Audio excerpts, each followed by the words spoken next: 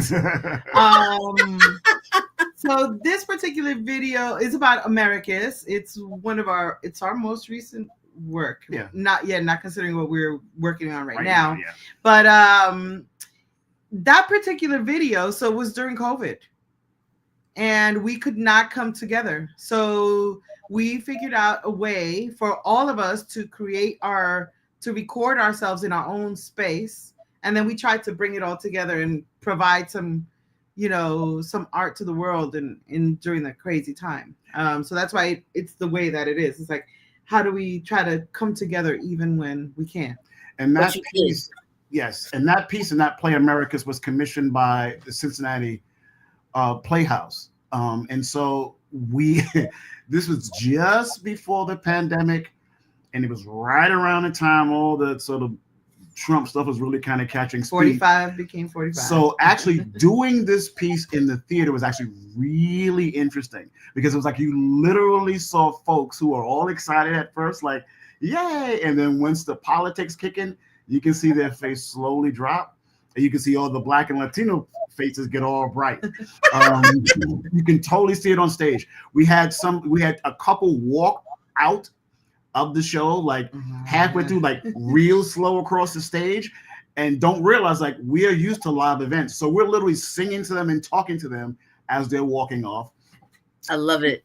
And sort of it turned into this whole thing. But I will say this. I mean, what did they expect? It's called Americus. Like, right. What we're going to talk about? Universes, like. But I will say this, and this is for young artists and for artists who are doing work like this. We also had a police officer in the lobby after every single show. And we did a talk back after every single show, so you never knew where the talk was going to go. And it went to a variety of beautiful, amazing, and sometimes hard places. But there was a police officer in the lobby every show. And that was real. We didn't request it, but y'all are not new to this. Y'all know the deal. Yes. So yeah. You don't leave the theater alone. You know, we all would hang out, and people don't really realize that's what we're doing. Like, we're talking to folks and we're like, all right, where you at? Where you at? Where you at? Okay, y'all ready? And then we all move as one from the theater together. And that's just something from our community organizing days and all that other type of stuff. That's how we move, even inside of those theaters. They don't really get everything that we know is going on in this space.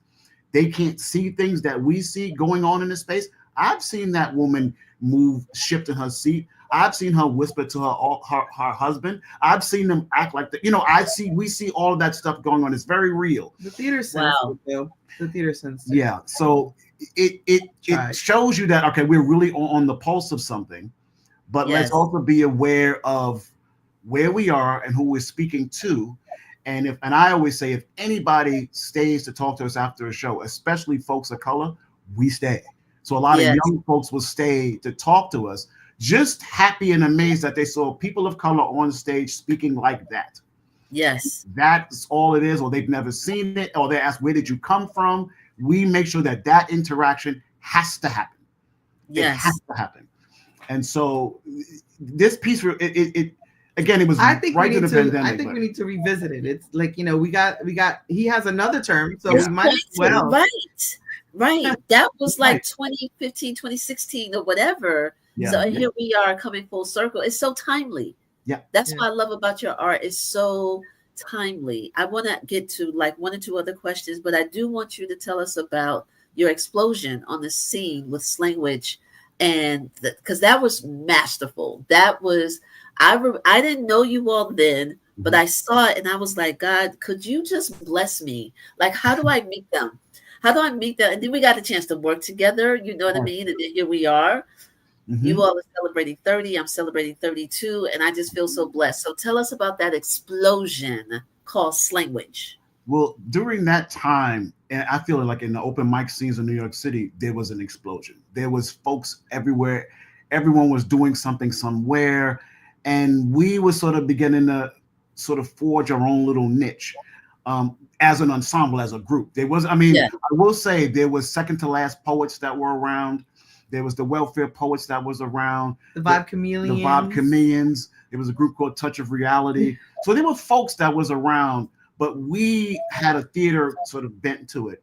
And to make a long story short, we were seen. Mildred and I produced a theater festival in the South Bronx in our space that we had, the Point Community Development Corporation, and we invited all these theater folks to come.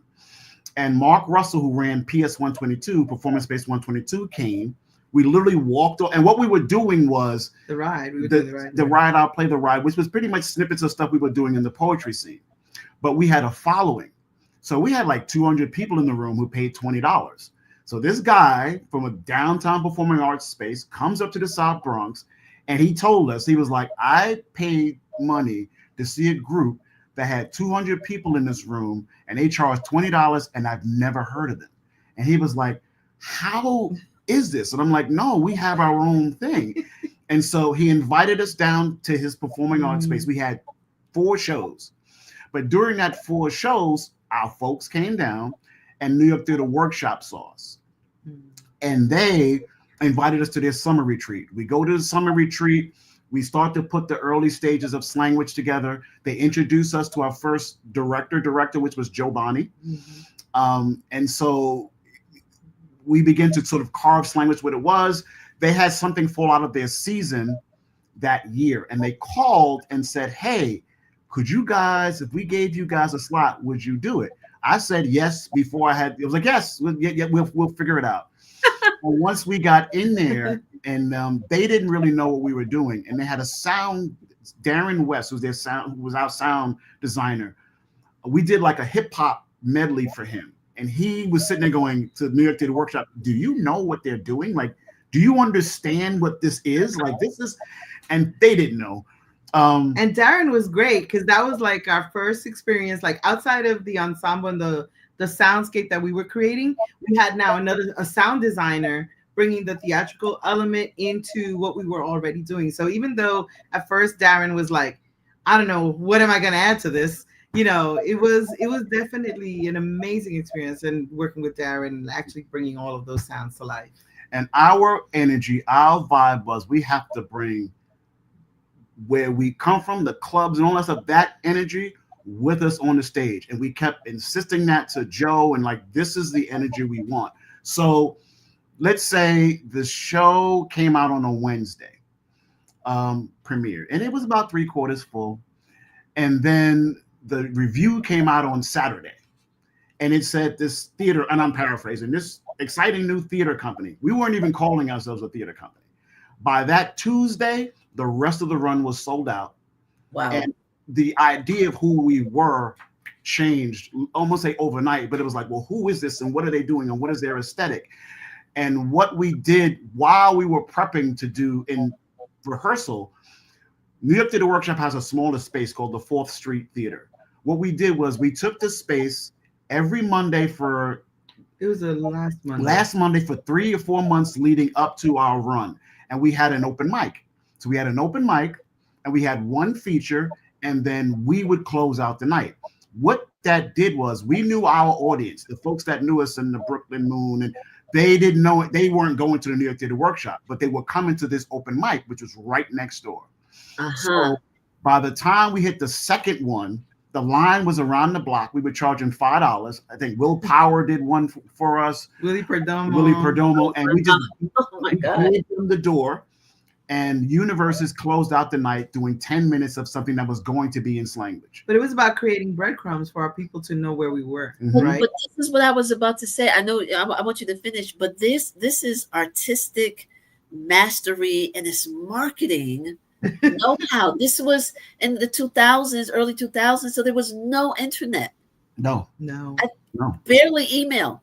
So this is organic, but I'm sorry, continue. No, so we made, New York Theater Workshop had a very standard font that they use and the way their flyers look. It was white with like black lettering, and every show had the same thing because they wanted to be uniform, so everybody recognized what it was. And we were like, our folks ain't coming to see no show looking like that. So we made our own, some color on that flyer. We made our own flyers, like our own cards. And we stood at Astor Place handing out flyers, palm cards. You know how poets do. And Reggie Gaines who was our mentor and brother from another mother, Reggie happened to be getting off at Astor Place and saw us. He said, "Wait a minute, isn't your show opening?" We just had an article in the Village Voice that morning, and he's like, "What are you guys doing out here?" We're like, "No, we want folks to really kind of see us." And he was like, "You guys are standing out here handing out flyers, and you're on Off Broadway." And to us, he thought we were the best kind of ghetto, and we were. You know, and it was a beautiful, beautiful thing to see our folks come to the theater, to see some of our poetry legends come to see us on stage. And we had a couple of kids from Hunts Point in the Bronx come to see our stage. One of our kids was so excited that when the show was over, now it's off Broadway theater, mind you. He came when the show ended, we walked backstage. I turn around 5 minutes later, he's backstage with us. And I'm like, "What are you doing back here?" He's like, "Oh," he was so excited. He ran down past the ushers, jumped on the stage, and followed where we were going backstage because he was so excited. But it was that type of energy that we brought. And so I think that mixture of that energy of things that we know, and it was theatrically sound for the theater people to kind of understand. And it really kind of, have to say, it took off, or it helped us sort of take off and solidify us as artists and a voice in the city. Mm-hmm. And that's amazing, because that was in you said 2001? 2001. Opened in 2001. And I think I said pre-internet. I meant to say pre-social media. But now from that, you went all over the world, and you are like Oregon, like all places way beyond the Bronx, right? So what, because we have to wrap up, unfortunately, and it just means we got to do a part 2. But what did you learn the most on this 30-year journey? What is the thing that, if you can summarize the biggest lesson, and that's for each of you?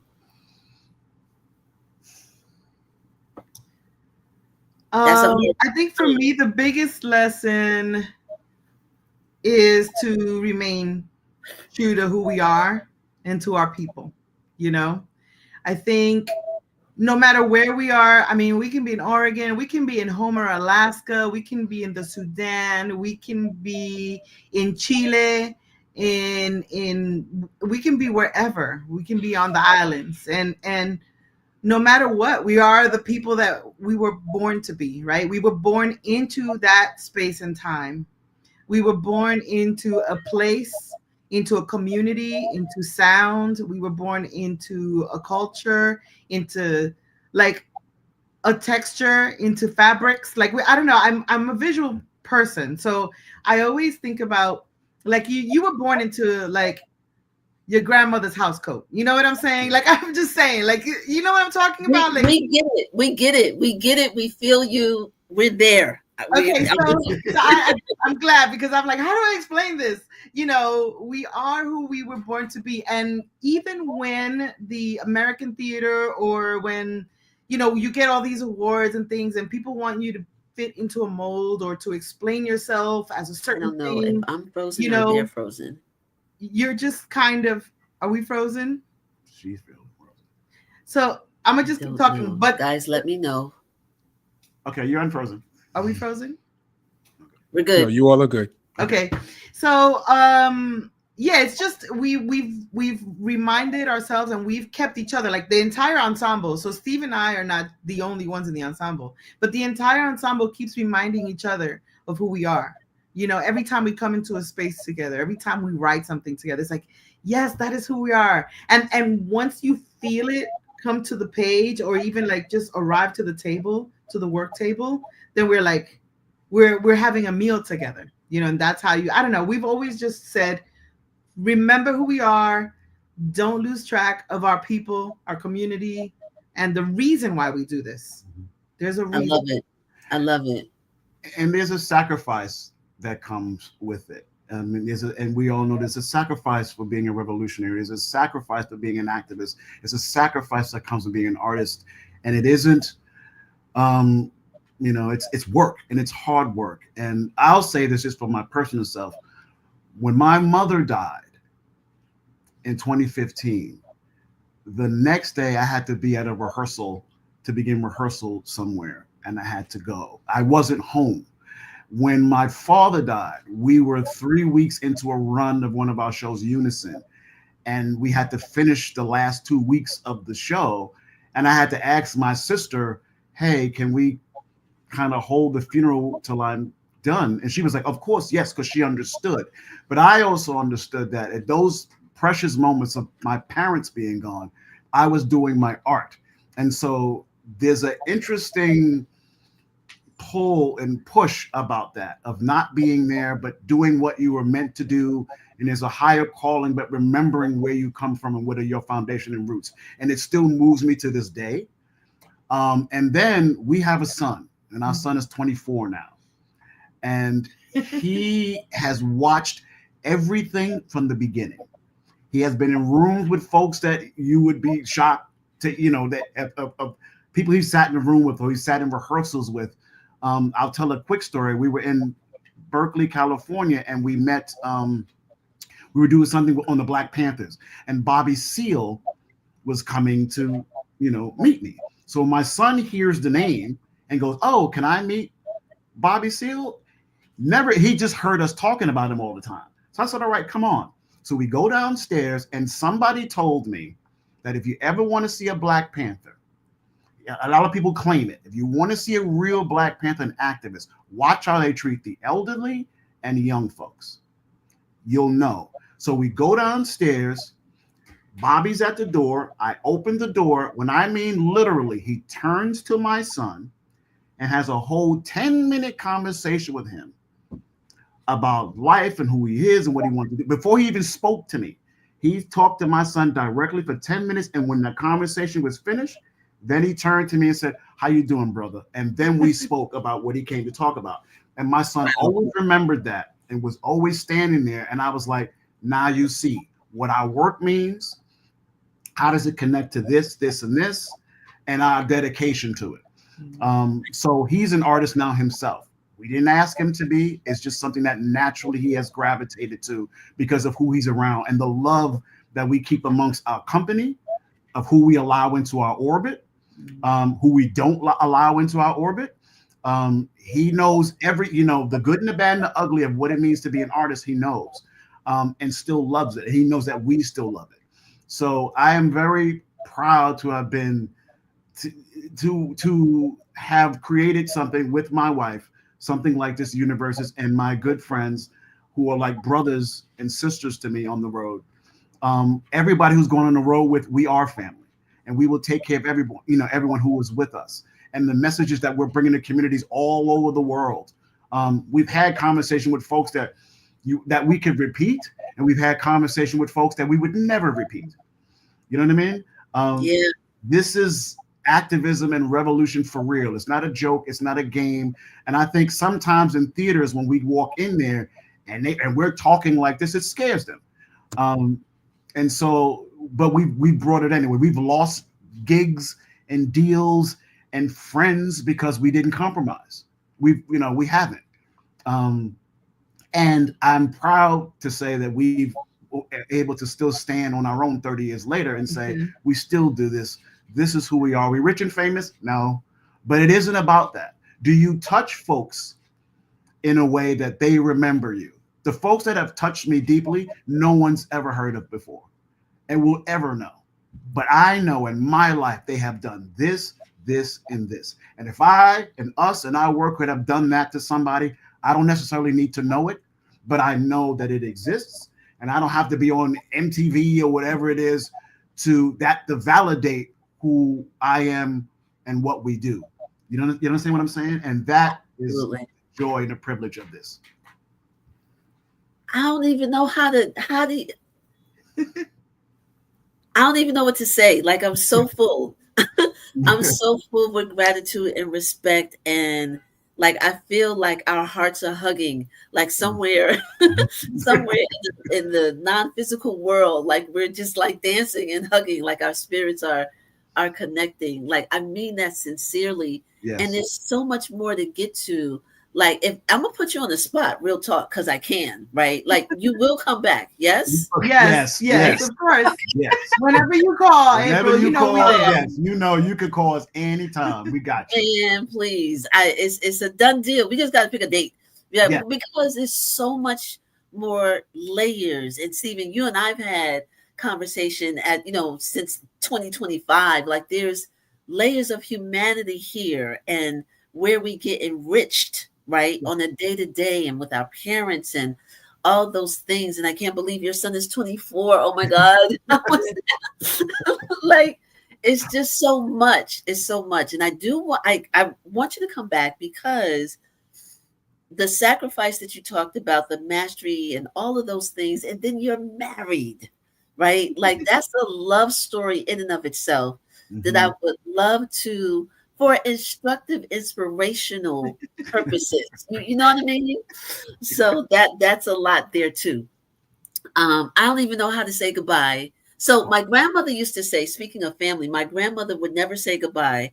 Rest in peace, May Silvermore. She'd be like, so long. Like, I know y'all know, like the elders, they don't say goodbye. They're like, so long. But just thank you so much. You are working on something that we'll see soon? Yes. We're in Chicago now. We're working on a piece about Frankie Knuckles and the birth of house music. Wow. Oh my gosh. Frankie Knuckles was born and raised, he grew up in the South Bronx, very close to me. Yes. Where I grew up. And we were commissioned by somebody. It's a longer story, but it's about Frankie Knuckles in that community, where his journey and ended up in Chicago, and what house music is and what it means to the folks in Chicago and worldwide. So that's what we're working on right now. That's phenomenal. I did not know that. That's a whole nother, like, man, please. The house community. Oh my God. Yes. Okay, last question. I know we're going to switch to our other guests. But will we be able to see it beyond Chicago? Is it going to tour? Can you say, like? I will say this. Okay. We will always tour. Yeah. Okay. We will bring it to folks. And I will tell you something. Even if we're not in it. Even if we're not, or if a theater decides, and we've done this, and this is how we've survived all these years, we don't rely or wait on for those theaters to produce our work. So if we would do sections of it at an open mic somewhere, and then just do it. We will do that. So folks, or we'll produce it ourselves. We'll ask the Darriic for a night. We'll take the whole night and we'll read. Or it'll hop, it'll club hop. How about that? Yeah. Right. Yeah, we were thinking that this particular piece might be better suited in a club type environment. That's what where we're people shooting can for. Dance. That's it, yo. Yeah. I'm about to show. I got some skills. People gonna laugh when they hear that. Come on now. I believe it. I know you do. Man, I love y'all with my whole heart. So do we. Oh man, I'm just gonna say, for the folks that are watching, April was there with us at key moments of our career. April and I had conversations even back then that she didn't know was really kind of helping us move from stage to stage. Just having somebody teaching who us things, dropping knowledge. it really meant a lot that your presence was there at very important moments. And like I said, I didn't tell you, but it was like there was certain times we would have conversation. I'd get off the phone. I was like, that's exactly what we needed. Way. Or somebody believes in us outside of all these theater people telling us we need to change or do this. You were like, no, this, and this. And I always remembered that, and it always stuck true. So, which is why we love you to this day. And it superseded a client relationship. I was like, that's my sister, that's homie. You know what I mean? It's like, yeah. Again, you could call for anything. Kevin Powell could call me for anything. And it's like those type of folks who are committed and down for the struggle and really real about it and don't switch up. And we know a lot of folks over the years, they switch up. Yeah. You haven't. And it's a privilege and an honor to be here with you. And we're grateful to share this space with you. Yes. Thank you so much. Yes. We're going to share this far and wide. We're going to get just everything, because this is us. You are us. We are you. Like, it's all a continuum. So we just thank you so much. I'm gonna get out of my head and my feelings. I'm gonna figure out a way to say so long, but we'll see you shortly. Yes. All right. Love you so much. Love you too. Peace. Okay. Whoa, family. I'm just like, I'm giddy. This is why I walk the planet, right? They represent why I walk the planet. On that note, I do want to switch over to the guest who we had last week, Darriic Ross. Let's bring him to the stage. We're still there you are. Hey. How are you? I am so well. Like I just feel so grateful to be able to hear what Universes is up to, because I think it's a perfect segue into, who I am as an artist. I think, I would hope to be a part of that, that legacy. So I have been listening in the peanut gallery, like, wow, this is the work. And of course, April is wherever the work is being done, you can bet your bottom dollar April R. Silver is there. So it is no surprise. And thank you for having me back. I appreciate it, because if I'm not there in physical form, I'm there in spirit. That's a given. I'm with you. You. It's so good to see you and to have you back. I'm just excited. I love arts and activism to my core. It's air. It's air to work with people like you. And our relationship is new, but it's sacred. It's sacred, and I love it. And so I want to do two things before, like, this is short, but we'll have you come back, because we could talk about so much. But I definitely want to do two things, not in this order necessarily. I want you to read something, right, of your choice, but I also want you to talk about how you landed in the space as a mental health wellness advocate, because that's kind of where we left off. Mm-hmm. And I know you are getting ready to do some stuff with the NAACP. Is that tonight?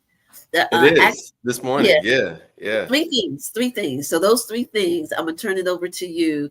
But let's start with the mental health awareness advocacy work, and then tell us about what you're doing tonight or today.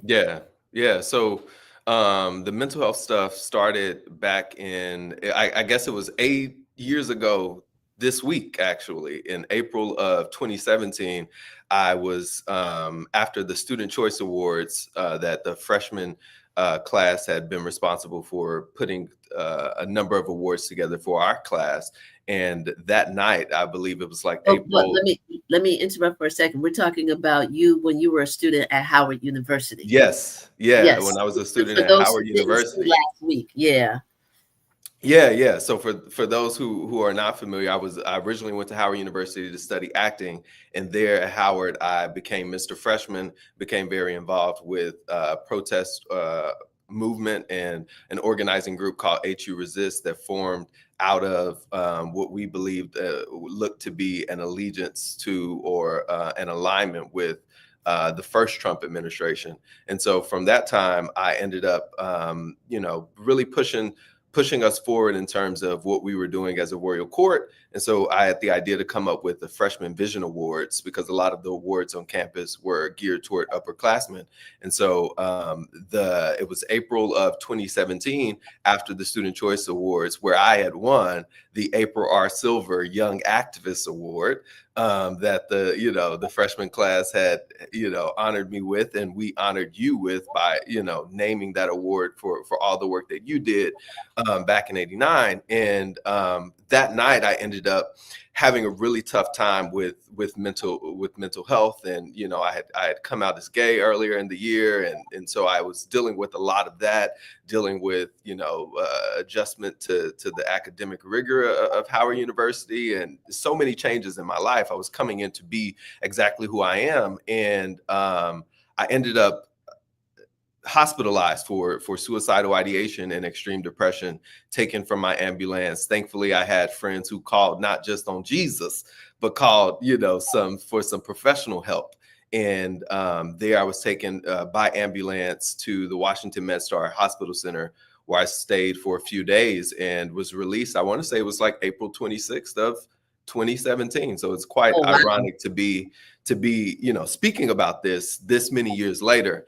And from that time, I ended up I went back home to Texas to continue psychiatric care there as a condition of my release as well. And instead of withdrawing me because of this medical emergency that happened on campus, Howard University failed me for the semester. And initially, I thought it was because of my commitment and my involvement with HU Resist. And so I thought the university, was really kind of retaliating against me and refusing to do what was right because of my involvement. And, like I'm sure you're familiar with, we protested the Convocation Day and the Charter Day address. And so, we were very clearly told if we did those things that, expulsion, suspension were not off the table. And so initially when the university did not withdraw me, I was just thinking, oh, of course, because of how, they have been adamant against those who are deemed the leaders of HU Resist. And we tried really hard to decentralize ourselves so that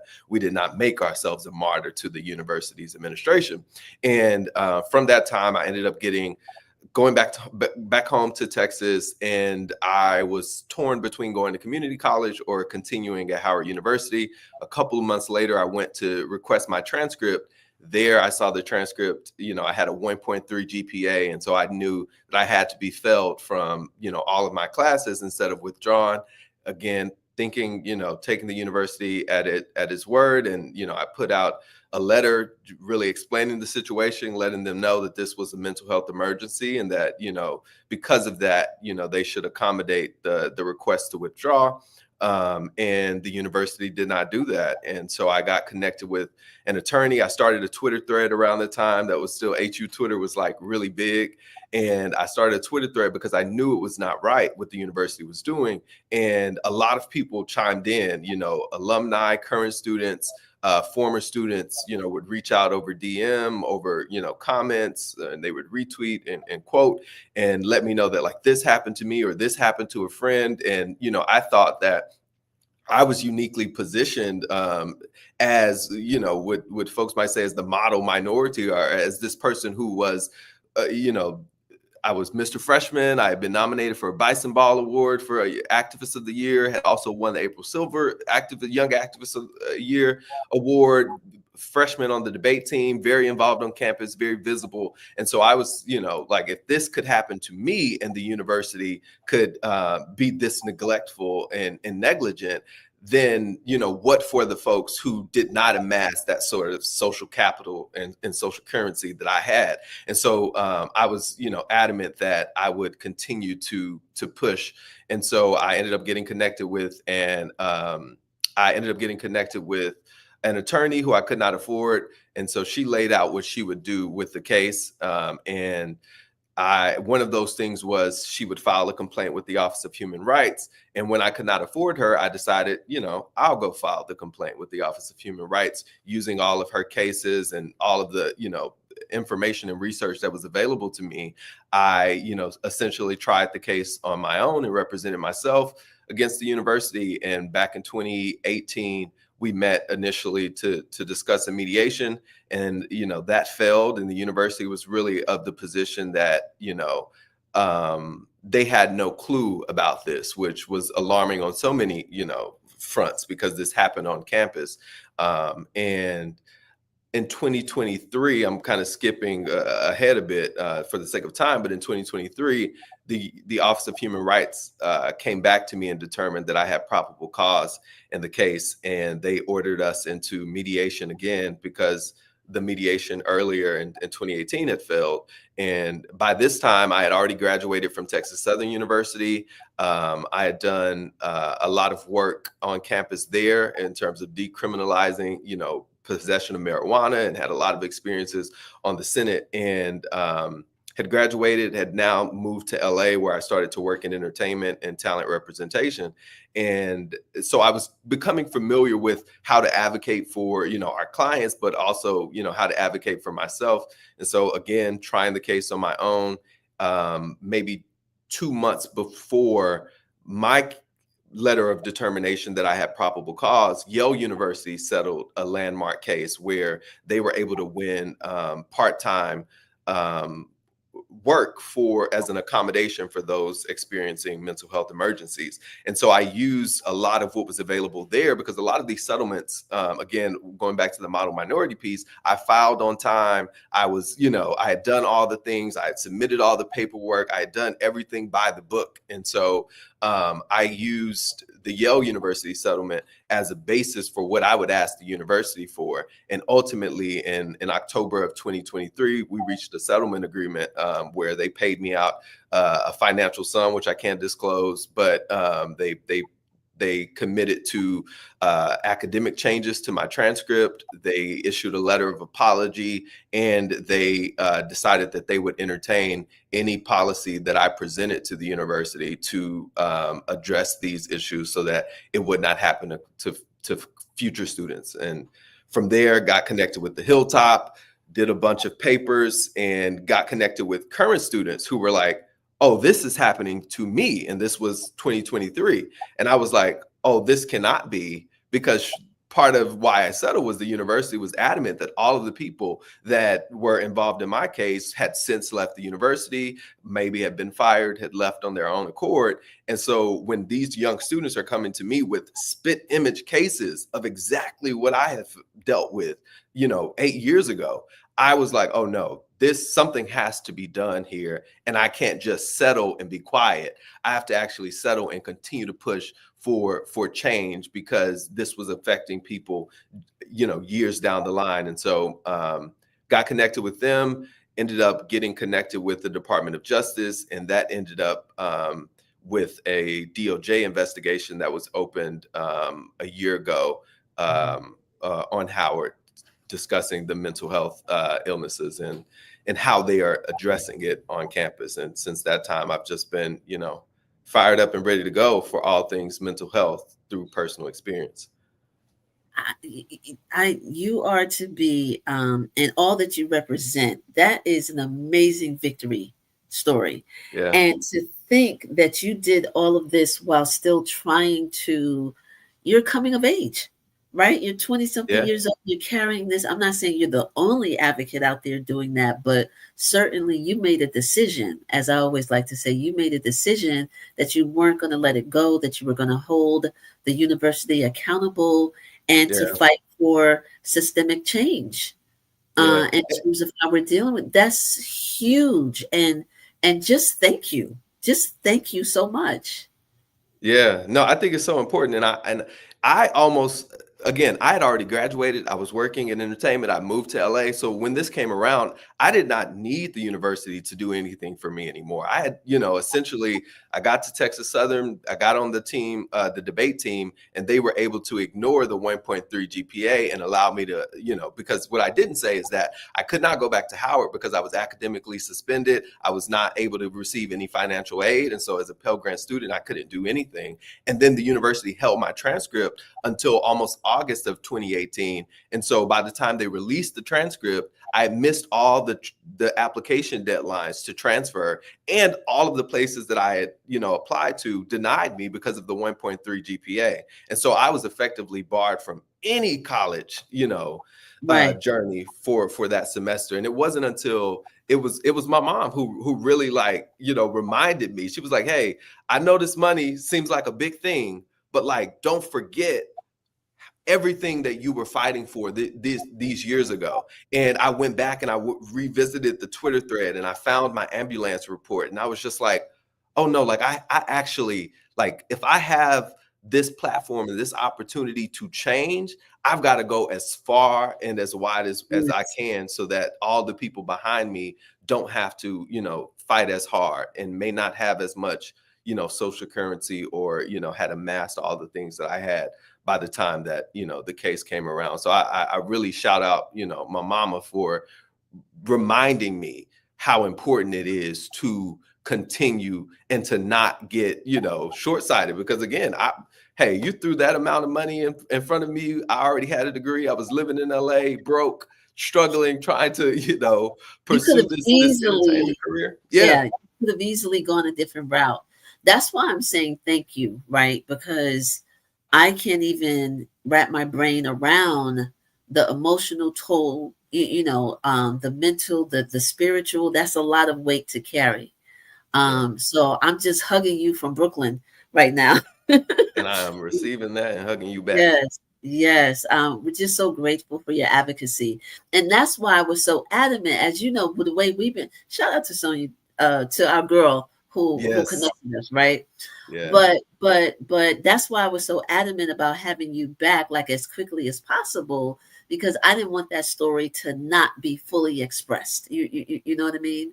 So just definitely thank you. So even with that, with you're making a decision to stay grounded in this work, you're still a poet, right? You're still doing amazing poetry. I'm inspired by your poetry. So that was the other connection as well. So can you, a poem of your choosing, the floor is yours, and then tell us about what you're doing later today with AXO.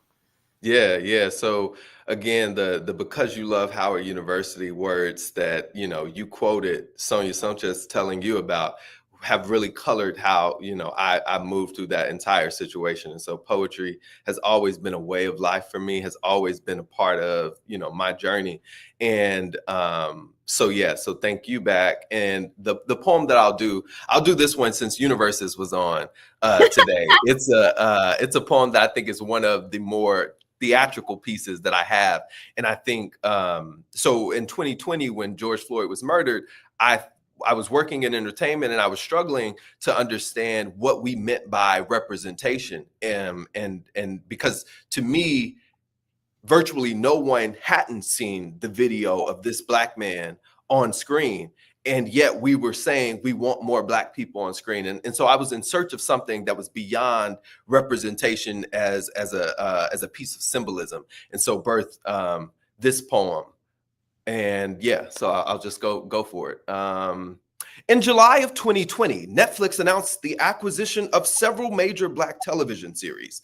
This in response to global demands for more representation on screens. And I ask, what is more representation? When the most watched video of 2020 was a Black man being lynched on Minneapolis asphalt, ain't this already a major Black television series?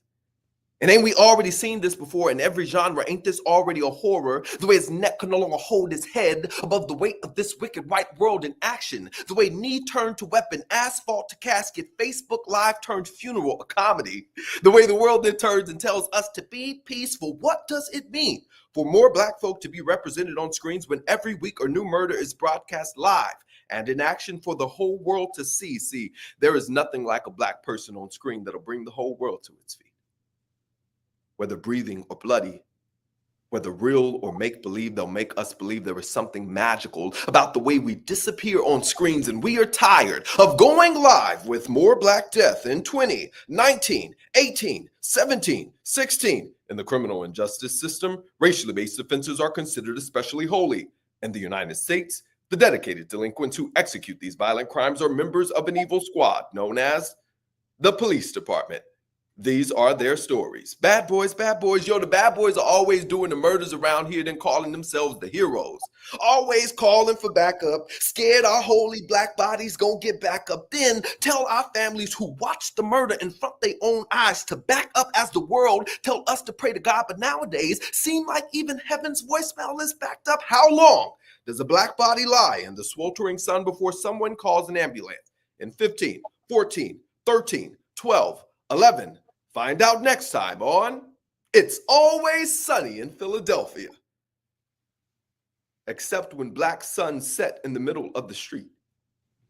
The earth then gathers around his name, call this an orbit or a rally. His mother's screams are swallowed by the black holes in his body as gravity brings her to the ground. The moon asks, how long until the next sun sets? In 10, 9, 8, 7, 6. Find out next time on How to Get Away with Murder, yo. April, how to get away with murder.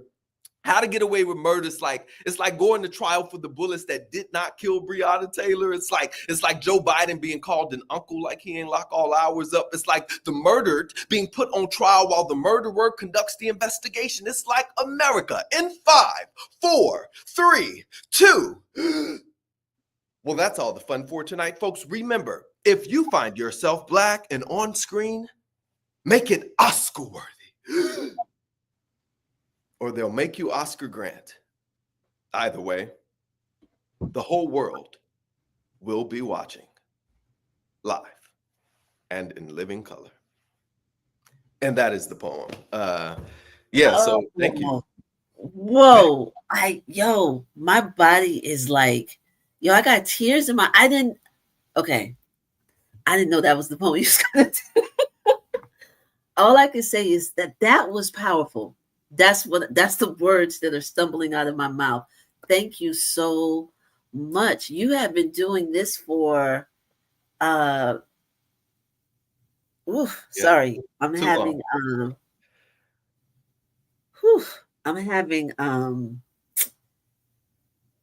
I hate that you had to do that poem. Yeah. I hate that you had to do it. I hate that we live in a world where that poem means so much. You know what I mean? I hate that that there was the space for you to create that. I love that you did it, and I love you, but I hate that there was the space for that to happen. Yeah, that's so real. And I it's like, it's one of those pieces that I hated for a long time because I didn't think it was connecting what I was trying to get people to understand, which again was, what do we mean by more representation when everybody's seen this Black man being lynched?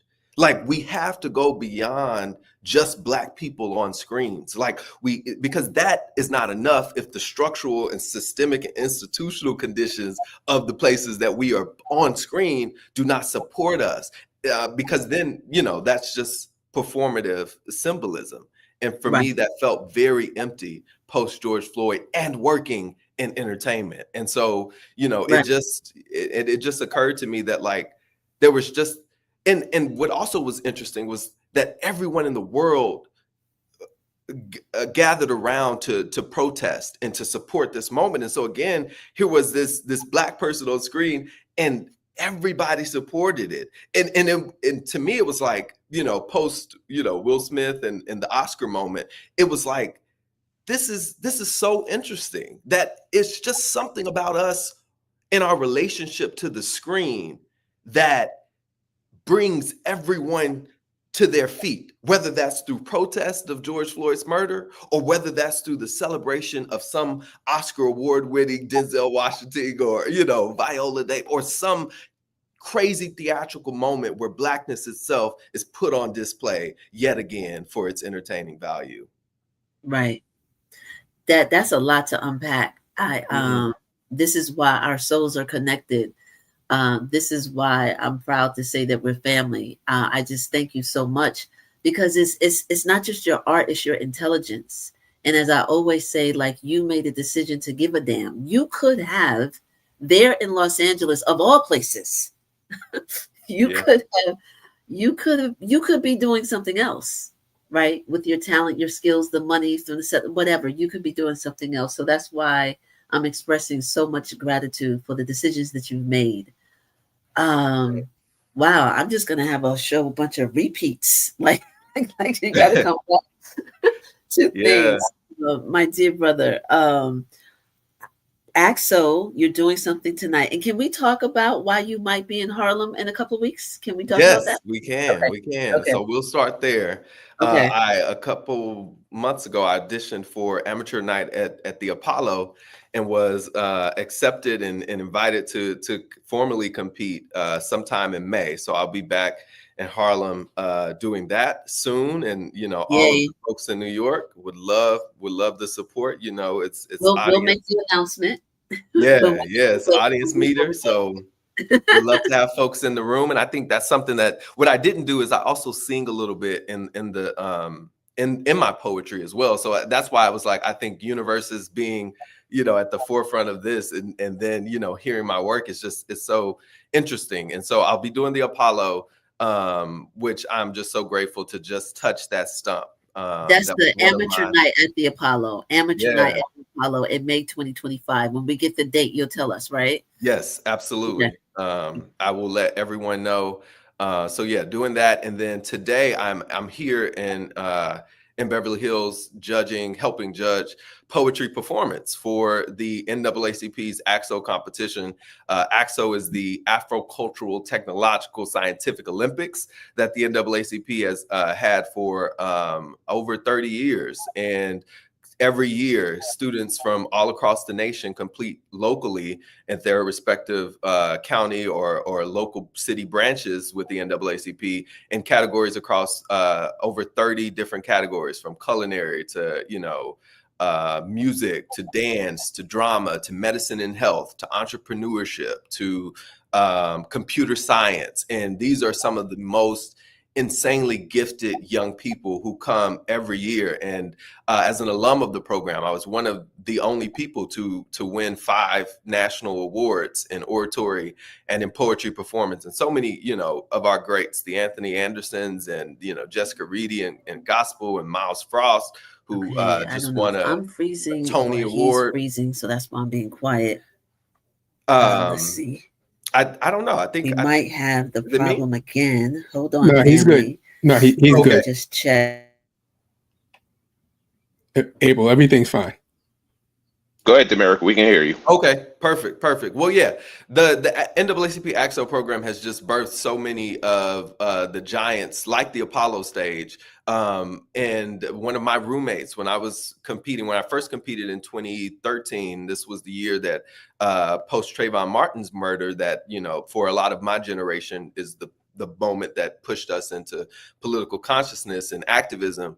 And my roommate was a brother by the name of Jordan E. Cooper, who is now, a Tony nominated, playwright and the creator of the Miss Pat show, who won in playwriting and filmmaking. And that year we had another person who won in sculpture for creating a self-portrait of Trayvon Martin in Skittles and broken iced tea cans. And there's just consistently been so many incredible people who come out of the program. And so I make it a point to come back each year and to volunteer with the local chapters. This year is with the Beverly Hills chapter, and I'll be supporting their judging needs and hopefully instilling in the young people that same desire, determination, drive, passion, hunger that the AXO program brought to me so many years ago. I came into it, funny enough, because I had so many, relatives, family, friends, and I had my aunt